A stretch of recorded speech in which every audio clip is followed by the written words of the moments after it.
वंदे मातरम साथियों। मैं पवन BRC आज अपना एक वाकया सुनाता हूँ। एक जागरूक साथी से मैंने यूं ही पूछ लिया कि भाई एक बात बताओ, पूरी दुनिया में सबसे ज्यादा शांत और सहनशील लोग किस देश में हैं? उसने कहा, सबसे ज्यादा शांत और सहनशील लोग हमारे भारत देश में हैं। मैंने खुश होकर उससे कहा, अच्छा वो कैसे? बहुत ही तीखे अंदाज में उसने बोलना शुरू किया, जब से इस फर्जी कोरोना का ड्रामा शुरू हुआ है, तब से अन्य देशों में करोड़ों लोग इस फर्जी कोरोना और जहरीले टीकाकरण का विरोध कर रहे हैं, जिसके कारण कई देशों की सरकारों को कोरोना और वैक्सीन का ड्रामा बंद करना पड़ा और सारे स्कूल, कॉलेज और बाजार खोलने पड़े, अर्थात सब कुछ सामान्यकरण पड़ा।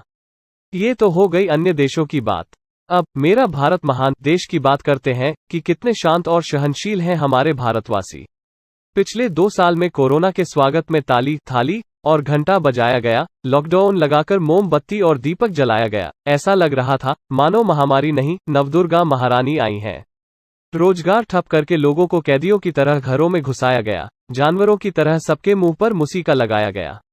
घर घर से लोगों को मुर्गा और बकरा की तरह उठाया गया, सड़कों पर चलते लोगों का पिछवाड़ा सुझाया गया।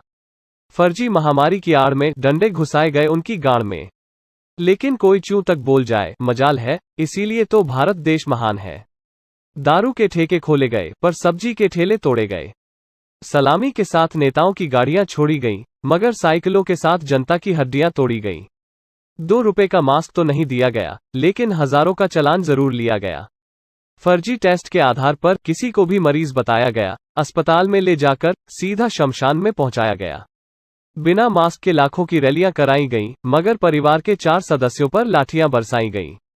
मौत के लिए शराबी ठेकों पर लाइन लगाई गई, पर जिंदगी बचाने वाले आयुर्वेद अस्पतालों पर रोक लगाई गई। कई अस्पतालों के जल्लाद किडनी, गुर्दे, फेफड़े बेचते रहे और मेरे प्यारे भारतवासी चुपचाप तमाशा देखते रहे। मुंह पर गमछा बांधकर सांस लेना तो भूल गए, पर आवाज किसी ने उठाई नहीं, चाहे मौत का झूला झूल गए। सुविधाओं की धमकी देकर मौत का टीका ठोका गया, आवाज किसी ने उठाई भी तो डराकर उसको रोका गया। हगना मूतना तक दुश्वार, बस कर भाई, बस कर, उसे टोकते हुए मैंने कहा।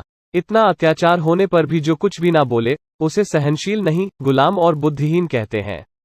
मेरी बात सुनकर जो जिंदादिल होंगे वो आवाज उठाएंगे, जो बुजदिल होंगे वो मजाक उड़ाएंगे। धन्यवाद साथियों, वंदे मातरम।